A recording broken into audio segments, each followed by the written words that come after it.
A habit is a redundant set of automatic, unconscious thoughts, behaviors, and emotions that's acquired through repetition. A habit is when you've done something so many times that your body now knows how to do it better than your mind.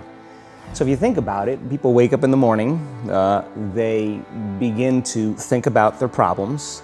Those problems are circuits of memories in the brain.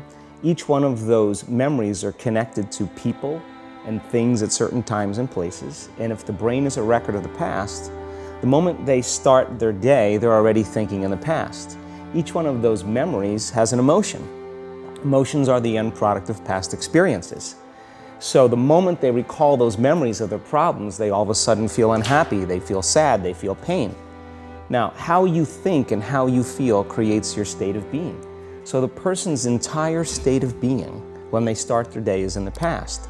So what does that mean? The familiar past will sooner or later be predictable future.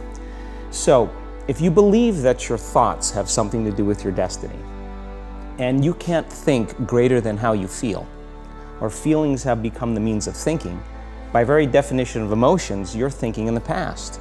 And for the most part, you're going to keep creating the same life. One of the things about the global pandemic that I said to my staff and to my family the moment I heard how the circumstances in the world changed, I just said I refuse to be a victim to these circumstances. So a victim consciousness is when we allow something in our outer environment to control the way we feel and think. So if I say to you, Jay, why are you so upset today? And you said, oh, it's because of this person or circumstance. What you're really saying is something in my outer environment, some person or some condition is controlling the way I think and feel. Now that's not the truth.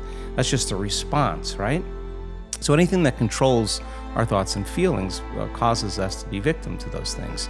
And the stronger the emotion we feel to some circumstance in our life, the more we pay attention to it. And where we place our attention is where we place our energy. So we're giving our life force, we're giving our power away to that circumstance. And so I just made up my mind that it was a great opportunity to get into the cocoon.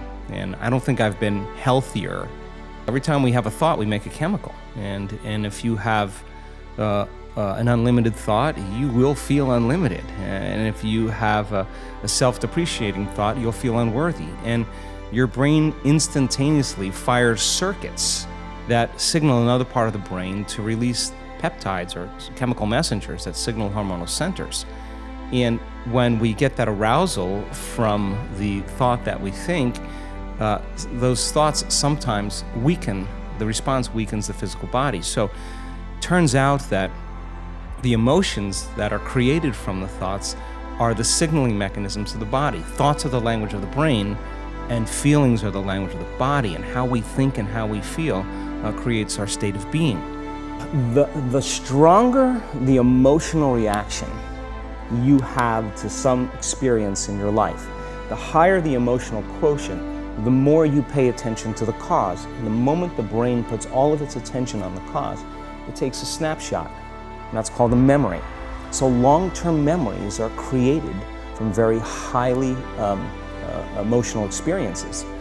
So what happens then is that people think neurologically within the circuitry of that experience, and they feel chemically within the boundaries of those emotions. And so when you have an emotional reaction to someone or something, most people think that they can't control their emotional reaction. Well, it turns out if you allow that emotional reaction, it's called a refractory period, to last for hours or days, that's called a mood. I say to someone, hey, what's up? You say, I'm in a mood. Well, why are you in a mood? Well, I had this thing happen to me 5 days ago, and I'm having one long emotional reaction. If you keep that same emotional reaction going on for weeks or months, that's called temperament. Why is he so bitter? I don't know, let's ask him. Why is he so bitter? Why are you bitter? Well, I had this thing happen to me 9 months ago. And if you keep that same emotional reaction going on for years on end, that's called a personality trait.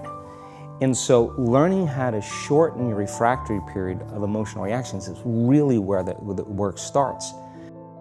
People, when they have an event, what they do is they keep recalling the event because the emotions of stress hormones, the survival emotions, are saying pay attention to what happened because you want to be prepared if it happens again.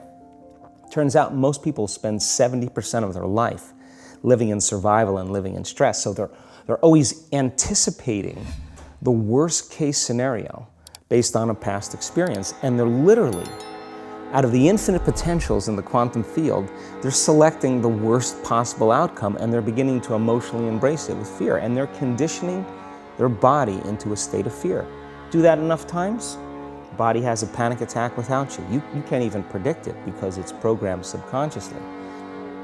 When a person makes up their mind to change and they say, okay, I'm not gonna say I can't, I'm not gonna judge another person, I'm not gonna blame, I'm not gonna complain, I'm not gonna make excuses, I'm not gonna be a victim, I'm not gonna talk trash about anybody, I'm just gonna stop. Well, that works out really well for the first couple hours. Then the body's saying you're out of schedule. You normally at 8 in the morning, you're getting traffic and you're angry. Then at 11 o'clock, you check your emails and you're really judgmental and frustrated. The body's saying, well, you've been doing this for the last 20 years. You're just going to stop today. So no, the body, which has been conditioned emotionally to be the mind, wants to return back to its familiar territory, to the known. So the body starts influencing the mind. And it says, come on. This is a good time to judge. Come on, this is a good time to suffer. It's your ex's fault. It's the government's fault. It's it's the weather, the news, whatever it is. And if we accept, believe, and surrender to that thought without analyzing it, it slips by and it begins to program the autonomic nervous system to make those pharmacy of chemicals. And so that's when the person makes the same choice, does the same thing, creates the same experience just for that familiar feeling. If you're not being defined by a vision of the future, then you're left with the old memories of the past and you will be predictable in your life. And if you wake up in the morning and you're not being defined by a vision of the future, as you see the same people and you go to the same places and you do the exact same thing at the exact same time, it's no longer that your personality is creating your personal reality. Now your personal reality is affecting or creating your personality. Your environment is really controlling how you think and feel unconsciously, because every person, everything, every place, every experience has a neurological network in your brain. Every experience that you have with every person produces an emotion. So we meet challenges in our life from a certain level of mind, right? A certain level of consciousness or unconsciousness. And even Einstein said we have to go to a greater level of consciousness than the consciousness that's created the problem. Well, what is consciousness? Consciousness is awareness. And awareness means possibilities that you haven't thought of before. So we confront problems or challenges in our life. And so what is it about myself in that circumstance that I am feeling about that circumstance, and that feeling is causing me to think about it? So you say, oh, it's impossible, they'll never change. How you think and how you feel broadcasts energy into the field. So your energy is the same every day, and as long as your energy is the same, nothing's going to change in your life either. And nobody changes until they change their energy. So then, what piece of knowledge, what piece of information, what would love do? What would greatness look like? Okay, I don't know. All right, well, certainly somebody in history has faced this problem. Don't get on Facebook and say, does anybody have any answers? Go look it up and study and read and learn. You'll own it. And you'll say, wow, that person that was wealthy, they failed 500 times. Yeah. Well, hell, I had the wrong view of wealth. Okay, then failure's not a thing. I got to overcome failure. Waiting is not creating. Period. And when people they could have the greatest intentions in the world, but if they don't combine that with an elevated emotion, there's no signal, because the elevated emotion is the carrier, it's the energy that carries the thought. So then, when we're in separation, in lack, waiting for our wealth to feel abundance, we're basically living our whole life in pain, right? So then, if you reason this, and a person can get up from their meditation and they literally feel differently, and they're feeling the emotions of their future before it happens. This is turning the whole process around. You have to get beyond the analytical mind, because what separates the conscious mind from the subconscious mind is the analytical mind. And that's where meditation comes in, because you can teach people through practice how to change their brainwaves, slow them down.